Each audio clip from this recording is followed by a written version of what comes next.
Hello students, आप सभी लोगों का मेरे चैनल स्टडी बडी 10 पर स्वागत है। आज हम एमपीएस 001 चैप्टर 13 करेंगे। एमपीएस 001 हमारी राजनीतिक सिद्धांत और चैप्टर 13 का नाम है सविनय आज्ञा, अवज्ञा और सत्याग्रह। इनके बारे में पढ़ेंगे, जिसे इंग्लिश में हम कहते हैं सिविल डिसओबीडियंस एंड सत्याग्रह। तो इसके बारे में पढ़ेंगे। इसमें हम गांधी जी के जितने भी आंदोलन हुए हैं वो अहिंसा पर आधारित थे, सविनय आज्ञा, अवज्ञा और सत्याग्रह पर आधारित थे। उनके बारे में पढ़ेंगे और इनकी परिभाषा देखेंगे, इसका इतिहास देखेंगे, इनकी संकल्पना कहाँ से हुई है।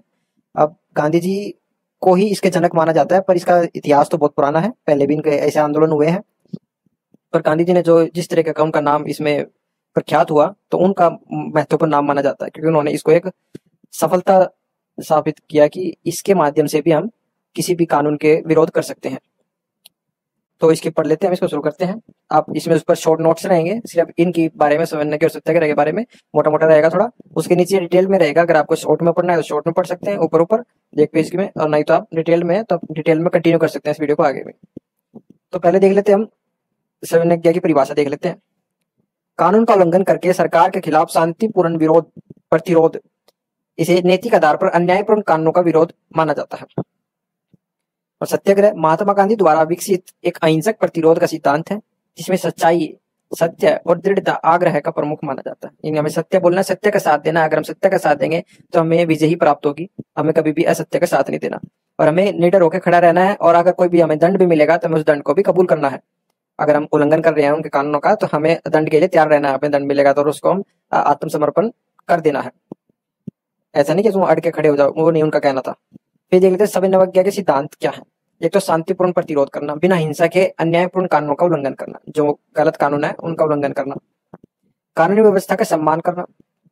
सविनय आज्ञा का उद्देश्य है कानून को चुनौती देना नहीं, बल्कि नैतिक असंतोष व्यक्त करना है कि भाई हमें ये अच्छा नहीं लग रहा तो आप इसको चेंज कीजिए।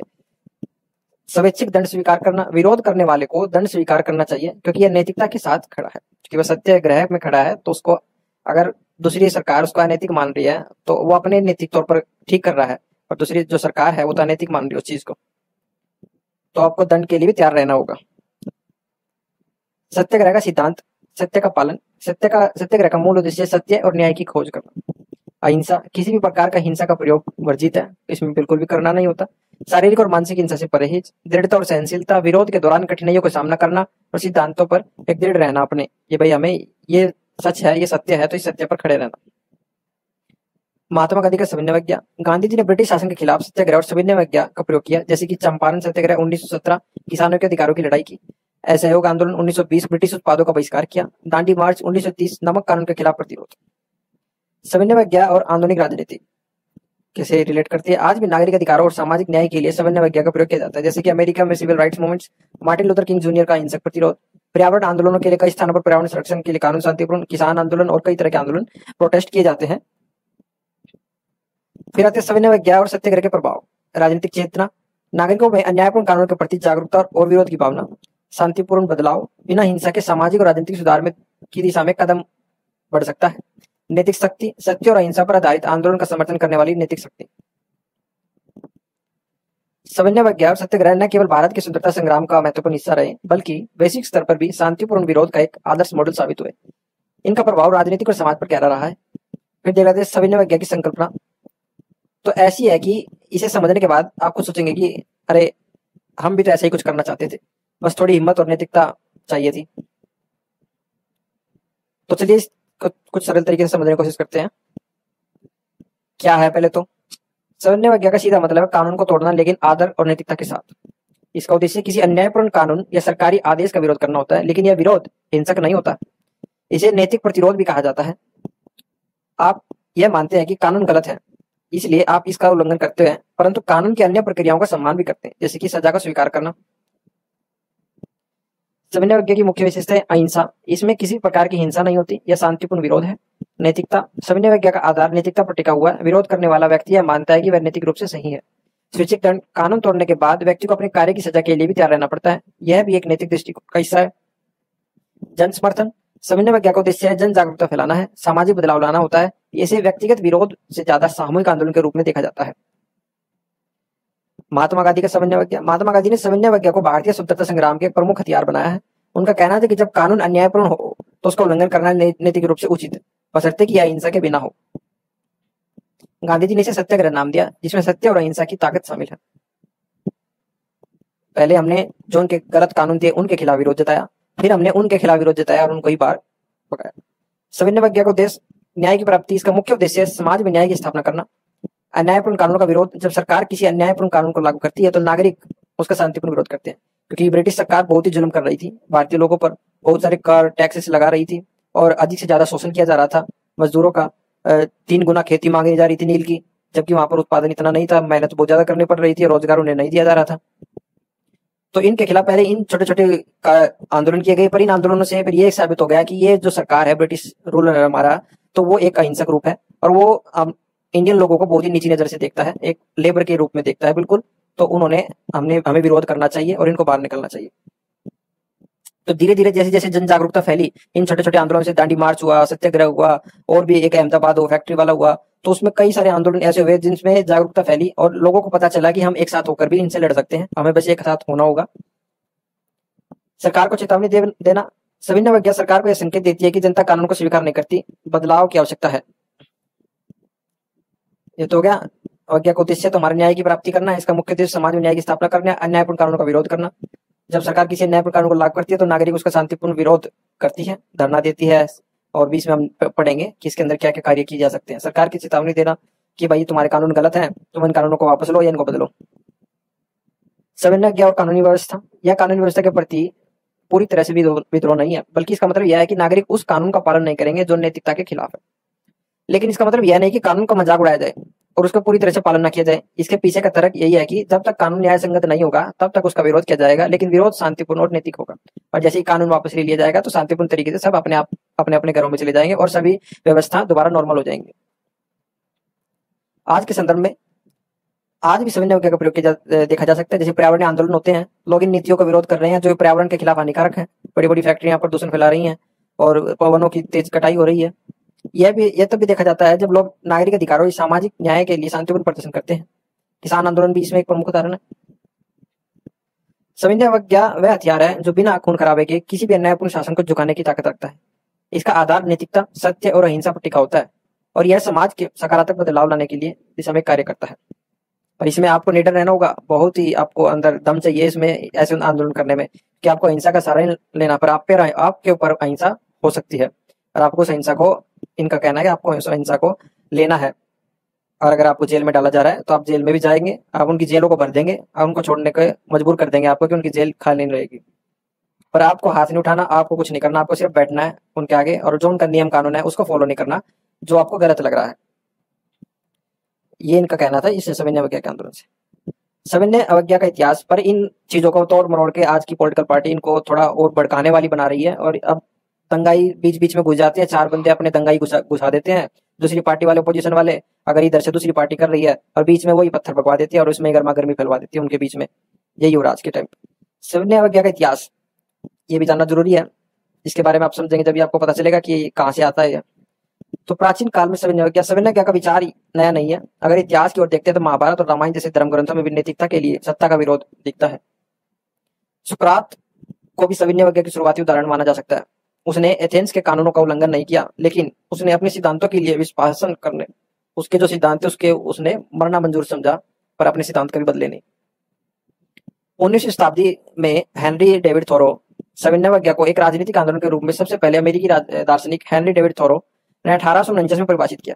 थोरो ने अमेरिकी सरकार द्वारा गुलामी का समर्थन और मैक्सिकन अमेरिकी युद्ध को विरोध करते हुए टैक्स देने से इंकार कर दिया।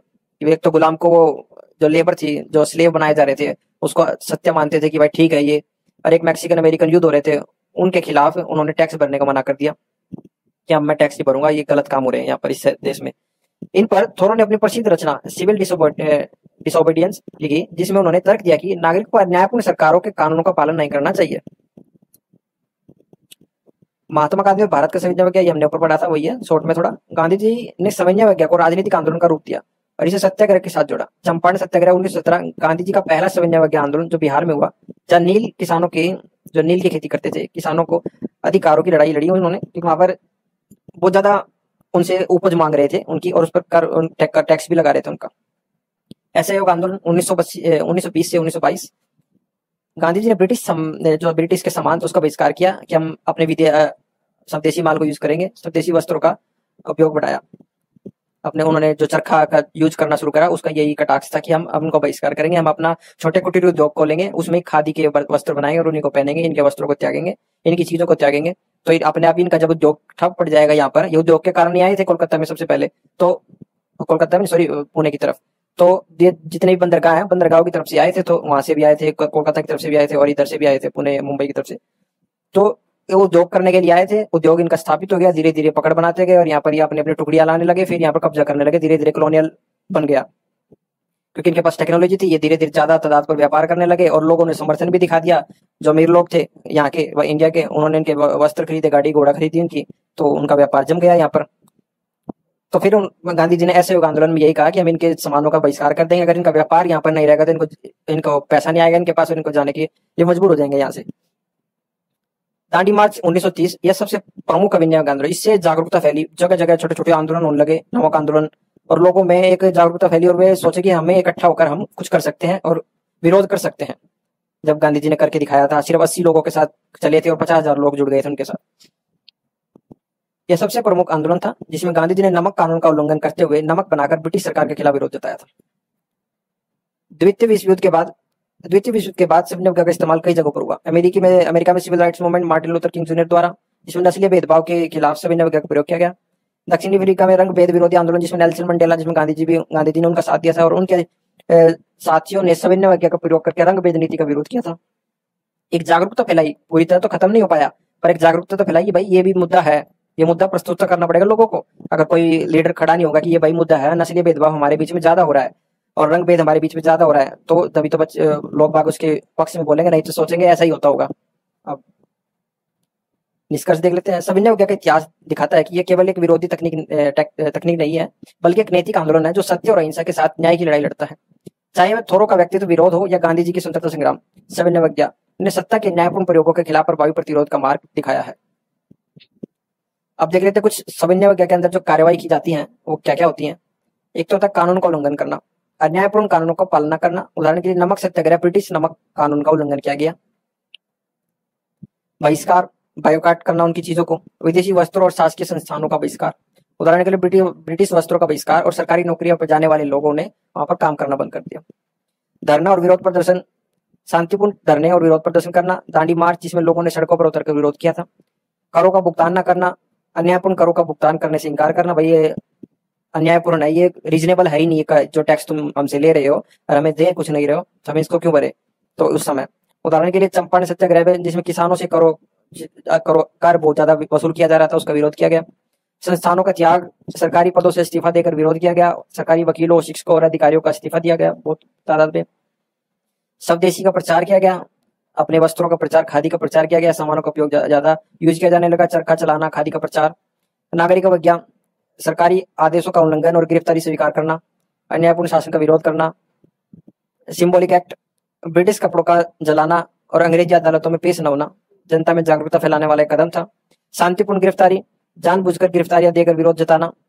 उदाहरण के लिए गांधी जी और अनेक अनुयायियों द्वारा गिरफ्तारी देना, भाई तुम हमें गिरफ्तार कर लो, इनको कुछ ना करना, उनकी जेलों को भर देना इतना।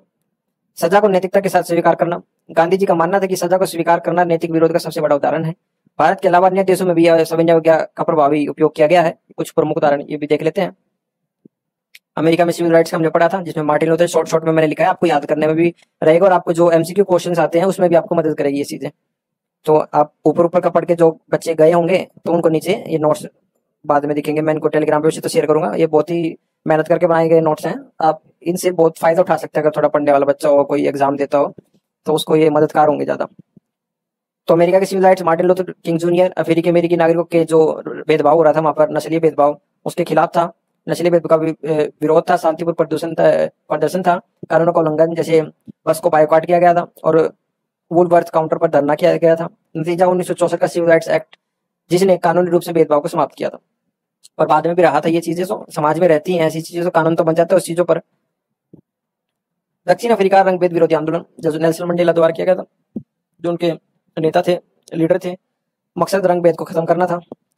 कार्य है शांतिपूर्ण विरोध, अन्यायपूर्ण कानून का उल्लंघन, जैसे पास कानूनों का विरोध करना, जो कानून पास हुए हैं उनका विरोध करना। नतीजा, मंडेला की लंबी कैद के बाद 1994 में रंगभेद के अंत और दक्षिण अफ्रीका में लोकतंत्र की स्थापना की गई। पोलैंड सॉलिडेरिटी मूवमेंट, लेव वालेस, कम्युनिस्ट शासन का विरोध और स्वतंत्रता की मांग, श्रमिक हड़तालें, शांतिपूर्ण विरोध, सरकार के अन्यायपूर्ण नियमों का उल्लंघन। नतीजा, पोलैंड में कम्युनिस्ट शासन का पतन हुआ और लोकतांत्रिक सरकार की स्थापना हुई। बर्मा यानी म्यांमार लोकतंत्र का आंदोलन, इसमें आंग सान सू की सैन्य शासन के खिलाफ लोकतंत्र की मांग की उन्होंने। अहिंसक विरोध, सरकार के आदेशों का उल्लंघन, लोकतांत्रिक अधिकारों की मांग। नतीजा, आंग सान सू को नजरबंद किया गया, उनको कहीं ऐसी जगह भेज दिया गया जो जिसको पता ही नहीं चला कि कहाँ गए वो। लेकिन आंदोलन ने अंतर्राष्ट्रीय समर्थन प्राप्त किया, बाहर बहुत देशों ने भी इसको कवर किया, न्यूज चैनलों ने, और बाद में आसिंक लोकतंत्र की स्थापना की, एक अधूरे से लोकतंत्र की स्थापना की। इजराइल ऑक्यूपाइड मूवमेंट, मकसद सामाजिक और आर्थिक असमानता के खिलाफ विरोध था, शांतिपूर्ण धरने, सार्वजनिक स्थानों पर कब्जा करना और अन्यायपूर्ण नीतियों का विरोध करना। हालांकि आंदोलन ने तत्काल बड़े बदलाव नहीं लाए, लेकिन सामाजिक असमानता पर महत्वपूर्ण ध्यान आकर्षित किया। ब्रिटेन सफरेजेट मूवमेंट, एमिलिन पैक्सर्ट, महिलाओं को मताधिकार, वोटिंग राइट्स दिलाना, शांतिपूर्ण विरोध, न्यायपूर्ण कानून का उल्लंघन, जैसे कि वोटिंग के अधिकारों के लिए धरने और प्रदर्शन, महिलाओं को वोटिंग का अधिकार मिला, और यह आंदोलन ब्रिटिश इतिहास की मील का पत्थर भी साबित हुआ। ये कुछ उदाहरण थे जो सवर्ण वगैरह के जो भारत देश में थे और बहुत ही महत्वपूर्ण भूमिका रही इनकी। इन आंदोलनों की सफलता का मूल कारण था कि जनता का शांतिपूर्ण और नैतिक तरीके से न्यायपूर्ण नीतियों का विरोध करना। आप देख लेते कुछ सत्याग्रह का मतलब है कि सत्य के प्रति आग्रह या सत्य के लिए दृढ़ता, उसके लिए डटकर खड़ा रहना सत्य के लिए। महात्मा गांधी ने इस अहिंसक आंदोलन का प्रयोग अन्याय के खिलाफ प्रतिरोध के लिए सत्याग्रह का प्रमुख उदाहरण कुछ सूची है नीचे, तुम्हारा चंपरण देख रहे हो, इसमें पढ़ लेना, आप इनको नोट्स में शेयर कर दूंगा, वही चीज जो अभी पढ़ी थी और थोड़ा शॉर्ट में है। इस कहाँ पे हुआ था, मुद्दा क्या था, उसका नेता कौन था, नेतृत्व किसने किया था और नतीजा क्या निकला। फिर आता खेड़ा सत्याग्रह 1918 गुजरात में हुआ था, मुद्दा था किसानों पर सूखे के बावजूद करों की बागी, वहां पर सूखा छा गया था, फिर भी कर इतना मांगा जा रहा उनसे खेती का, जो खेती उनकी हो नहीं रही थी। नेतृत्व महात्मा गांधी और सरदार वल्लभ भाई पटेल ने किया था और नतीजा ब्रिटिश सरकार को करों में छूट देनी पड़ी थी और किसानों को राहत मिली थी थोड़ी। अहमदाबाद मिल हड़ताल इस मजदूरों के लिए किया गया था, अहमदाबाद गुजरात में हुआ था। मिल मजदूरों की वेतन वृद्धि, काम की शर्तें महात्मा गांधी द्वारा किया गया था, उनके नेता बने थे और मजदूरों की वेतन वृद्धि हुई, 35% बोनस तय हुआ और मजदूरों के हालात में सुधार हुए, छुट्टियां नहीं मिलती थी, कुछ नियम कानूनों को बनाया गया। नमक सत्याग्रह दांडी मार्च, जिसको हम डिटेल में नीचे पढ़ेंगे, साबरमती में दांडी और गुजरात से हुआ था। ब्रिटिश सरकार का नमक कर के खिलाफ हुआ था, महात्मा गांधी द्वारा 241 मील की पैदल यात्रा करके दांडी पहुंचकर समुद्र से नमक बनाया गया था। नमक का कानून उल्लंघन किया गया और यह आंदोलन पूरे देश में फैल गया, जिससे अंग्रेजों के खिलाफ व्यापक जन समर्थन मिला। व्यापक असहयोग आंदोलन 1920 से 1922 पूरे भारत में चले। जलियांवाला बाग हत्याकांड के बाद जो रॉलेट एक्ट का विरोध किया गया महात्मा गांधी द्वारा और बहुत से लोगों द्वारा, क्योंकि बहुत ही आक्रोश फैल गया था इस समय, तो बहुत ही अहिंसक कांड किया था इन्होंने। हिंसक विदेशी वस्त्रों का बहिष्कार, सरकारी पदों से इस्तीफे और सरकारी संस्थानों का त्याग, आग छा गई थी इस समय। इस मुद्दे को देखकर अंग्रेजों का आंदोलन का सम्मान करने में काफी कठिनाई हुई और आंदोलन ने स्वतंत्रता संग्राम की गति को तेज कर दिया था। व्यापक भारत छोड़ो आंदोलन 1942 पूरे भारत में चला। ये भी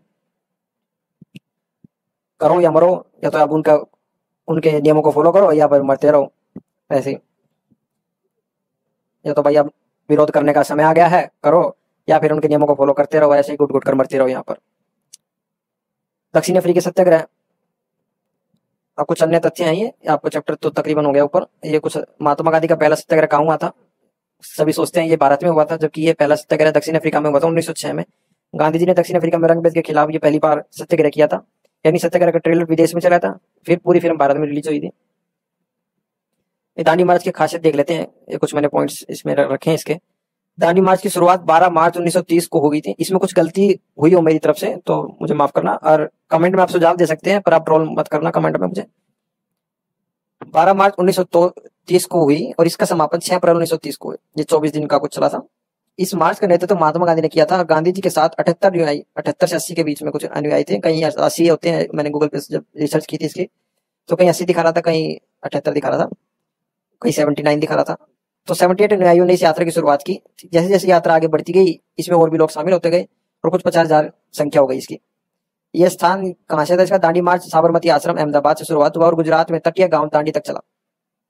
दूरी मार्च की, इस पूरी मार्च की दूरी 241 मील लगभग 390 किलोमीटर थी, जिसे 24 दिनों में पूरा किया गया। उद्देश्य ब्रिटिश सरकार द्वारा नमक पर लगाए गए कर का विरोध करना। नमक कर एक ऐसा कानून था जो आम भारतीयों को अपने ही देश में नमक बनाने से रोकता था। कर्म 6 अप्रैल 1930 को महात्मा गांधी ने दांडी समुद्र तट पर पहुंचकर सार्वजनिक रूप से नमक बनाकर ब्रिटिश नमक कानून का उल्लंघन किया था।